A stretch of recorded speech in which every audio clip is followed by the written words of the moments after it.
Hello. Hi, welcome. My name is Michaela. I am a PhD student from the University of Tübingen, but I'm originally from New Zealand, hence the Kiwi accent, which has come back in full force since my recent trip to New Zealand. And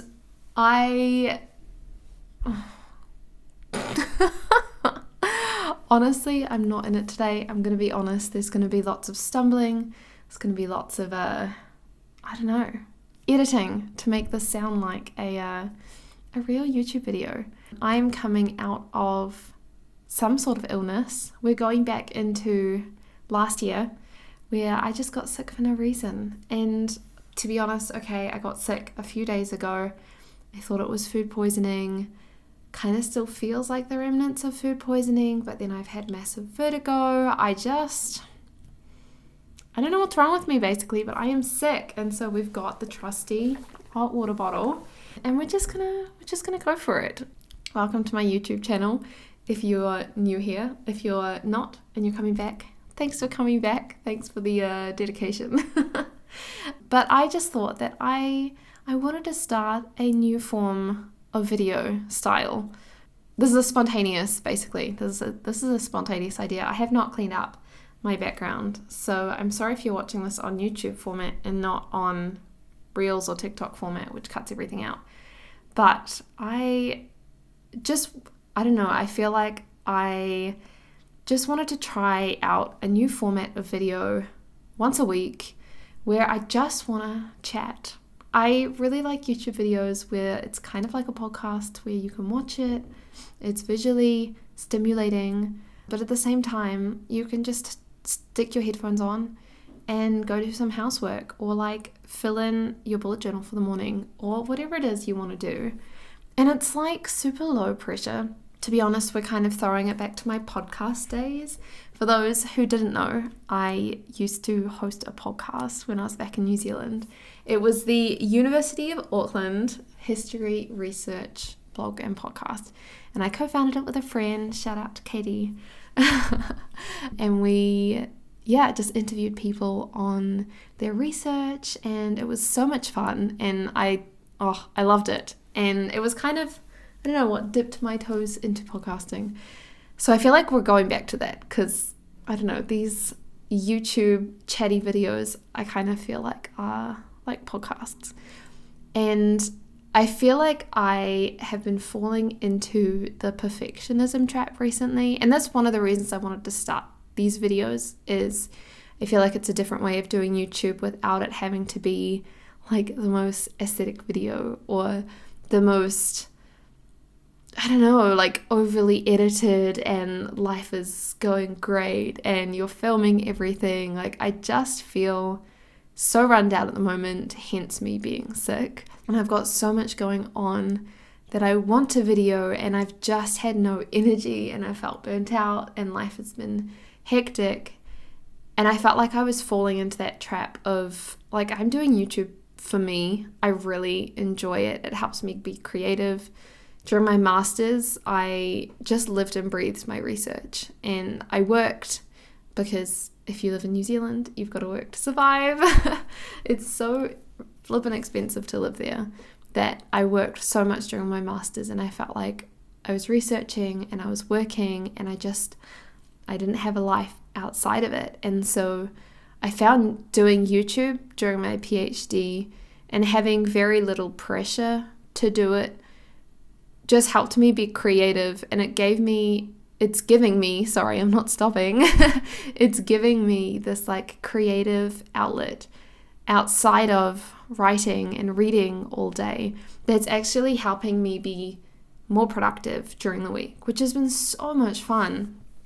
But I feel like, I don't know what it is. I feel like I'm slipping back into this perfectionism mindset where everything has to be great, otherwise I'm not going to get new followers on YouTube, which like doesn't matter. But I feel like you start doing this YouTube thing and it's really hard to not make it about the numbers and to not make it about the comments and whether people like it or not. Like I'm essentially doing this for me, and yet it's so easy to slip into I don't know, trying to make this more than why I started doing it.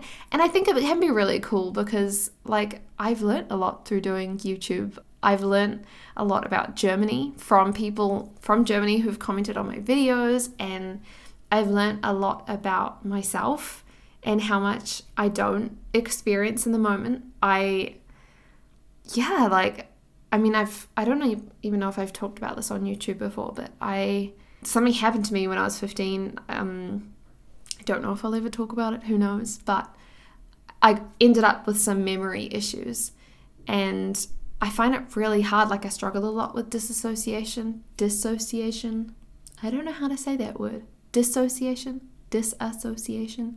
Anyway, I struggle with that a lot, and like doing these YouTube videos has helped me.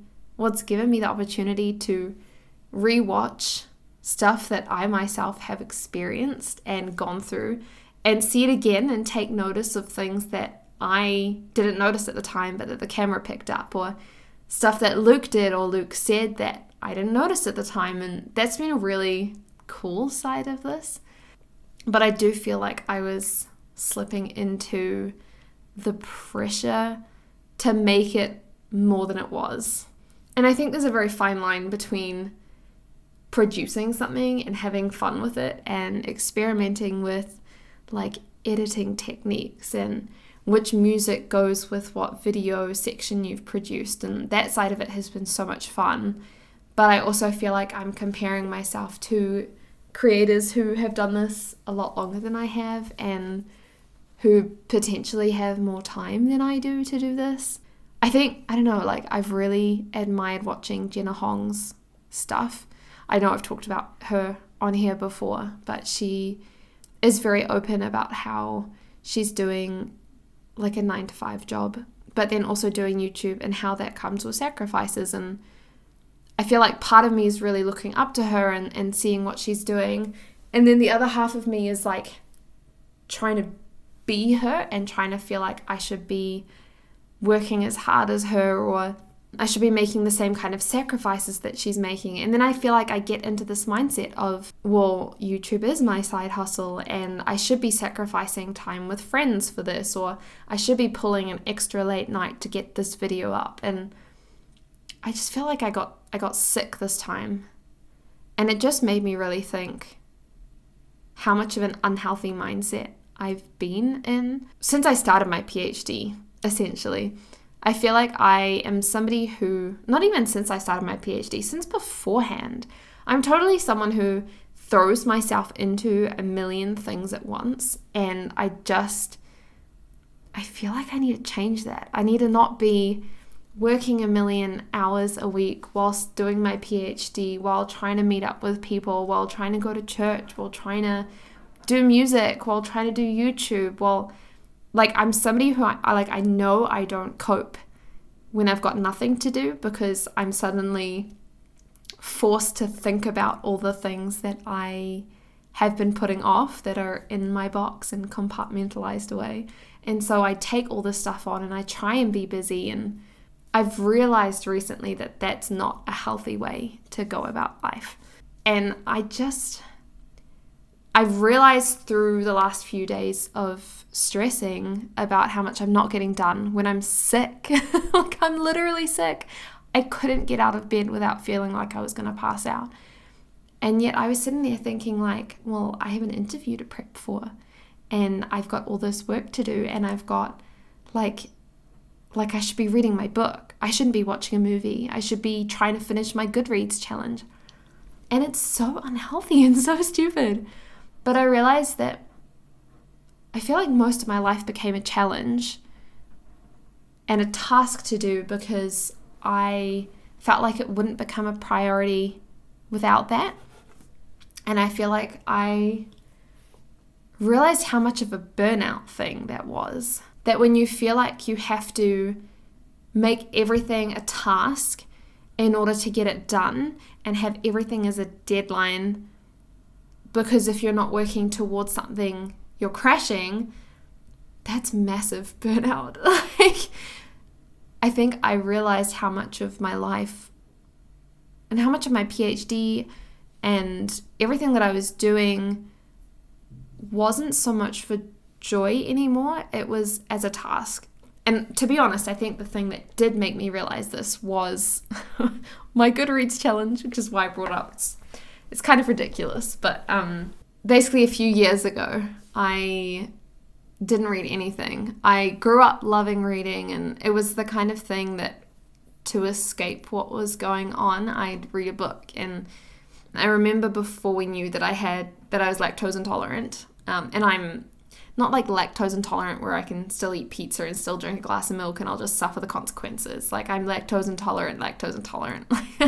I do not cope kind of thing. And before we knew I was lactose intolerant, and that I also have an acid deficiency, so I struggle to eat high fatty foods anyway, which is it's a bad combination if you didn't know. I remember being in so much pain and saying to Mum, like, I just need to read a book. I feel like it's the only thing that takes me out of my mind and distracts me. And it was a very expensive hobby, if I can say so. But I just remember it being so much fun and it bringing me so much joy just picking up a book. And like, I was one of those people that would read until 2 or 3 in the morning because I just couldn't put a book down. And I went through a period of burnout after my master's and feeling like I did not want to read another word. And I decided to get back into the whole like reading thing again last year. And I set myself a 50 book challenge on Goodreads, which is a lot. It was very ambitious, going from like, I think I read 5 books the previous year. But I was like, look, I used to do this all the time. Like, I remember when I was in year 9, we had to do a reading assignment. And I think they wanted us to read like 1 book a month or something. So we read 12 books over the year. And I remember handing in this assignment. And I had like triple-sided assignment form, essentially, where I'd read so many books, and I handed it in, and he's like, well, I guess you're getting an excellence for this. Didn't even need to read my like reading chart or anything. He just saw the length of books that I read and signed it off. And I remember that being like such a joy and something that I loved doing. So I was like, of course I can read 50 books in a year. That's not hard. And I was like, I'm not going to count my PhD books because that's not the point. Like, it's supposed to be fiction books or biographies or self-help books and stuff that wasn't related to university, things that would help me, I don't know, like escape this world, or things that would help me and things that would give me advice and stuff that I was genuinely interested in reading. But I remember throughout the year there were these points where like Goodreads has on its webpage like, oh, you're 2 books behind, make sure to read this to catch up, kind of thing. And just feeling this massive pressure and this stress to stay on top of it and to read enough books for a goal that like I'd set. It wasn't even like I'm going to fail this year because I didn't read enough books, but I'd set this expectation and this pressure that I had to do it. And one of my other friends that I'm in a book club with, she did it. And I was like, oh my gosh, like, she's a teacher. How does she have the time to read 50 books? And if she made the time and I'm doing a PhD, surely I should be able to make the time to do it. And I just felt like my whole, like on top of the stress of everything else, like trying to get a visa after 8 months in the country and so much other stuff that was going on, it was just another added layer of pressure. And I remember getting to the end of the year and heading to New Zealand and feeling like I need to read this book and this book and this book, and trying to find books that were short so that I could tick it off without actually remembering the enjoyment anymore. So at the end of the year, I didn't actually make my 50 book goal, and I ended up moving my book goal down to 40 so that I passed it, because I had 42 books or something like that. And just feeling so much stress and so much like I'm failing myself, or it's a cop-out to move it down to 40. And I was having a conversation with Luke, and he was saying like, but what was the point of the challenge? Like, the point of the challenge wasn't to read 50 books. It was to fall in love with reading again. And so really moving it down to 40 isn't failing the challenge. And I remember thinking like, wow, that's so true. Like, I set myself an arbitrary goal, 50 books, 40 books, 30 books, like it doesn't really matter. My goal was to read more and to fall in love with reading again. And I felt like I ticked off the reading more thing without the falling in love with reading again. It became another chore to do. And so, I don't know, like I was thinking about it the other day, and actually I was thinking about it 2 days ago because I got sick, and I was sitting here thinking like I should be reading. Like I finally got time off. This is the time that I can read and that I can catch up with all the stuff that I'm behind on. And I sat there and I was like, no, like I'm sick. If I'm so sick that I can't study, and my studying is reading, like I'm a historian, I'm studying history. Literally all I do every day is read. And so if I'm so sick that I can't read for study, why am I trying to force myself to read fiction?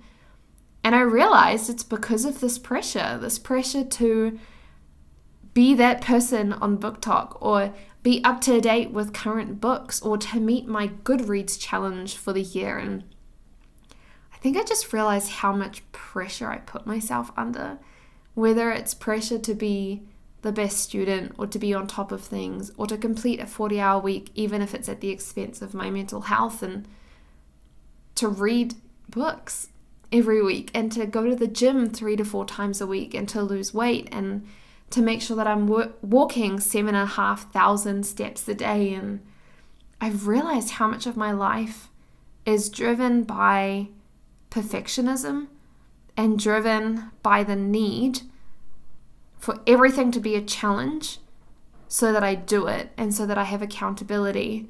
Because if I don't make it a challenge and I don't do it, I'm going to feel like a failure. Or if it's not a challenge, I can't do it because realistically, I'm not coping. And if I'm not coping, this isn't something that's maintainable. And it was just, I don't know. I felt like that was really big for me to realize. And so I wanted to come on here, basically, and just chat and talk about this, because I think this is a part of life that, I don't know, I don't know that many people that talk about this side of life. I know people who talk about mental health and who talk about burnout and talk about PhD stress, or work stress. But I don't know that many people that talk about how you're almost forcing yourself to keep going by making everything a task and a challenge. Because if you don't make it a challenge, it's not going to happen. Because you're already not in a good place. And if you were in a good place, you'd be doing it out of joy, and you'd be doing it out of a want to do it.